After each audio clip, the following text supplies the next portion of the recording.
కర్ణుడికి తన విజయధనస్సు ఎలా లభించిందో మీకు తెలుసా? ఏకలవ్యుడిలానే కర్ణుడికి కూడా గొప్ప ధనుర్ధారి అవ్వాలని కోరికుండేది. అందుకే తన కులాన్ని సైతం లెక్క చేయకుండా విద్య నేర్చుకోవడానికి ఇంటి నుండి వచ్చేస్తాడు. ఎన్నో గురువుల దగ్గరికి వెళ్తాడు కానీ ఎవరూ నేర్పించడానికి ఒప్పుకోరు. చివరికి ద్రోణాచార్యుడి దగ్గరికి వస్తాడు.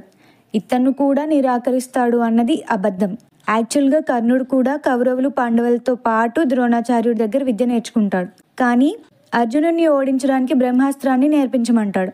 స్వార్థం కోసం నేను బ్రహ్మాస్త్రాన్ని నేర్పించను అని ద్రోణాచార్యుడు చెప్తాడు. సరే అని ద్రోణుడికి విద్య నేర్పిన పరశురాముడి దగ్గరికే బ్రాహ్మణుడి వేషంలో వెళ్ళి ఎన్నో దివ్యాస్త్రాలు నేర్చుకుంటాడు.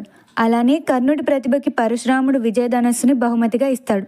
అది సాక్షాత్తు ఆ పరమశివుడు పరశురాముడికి ఇచ్చిన విజయధనస్సు.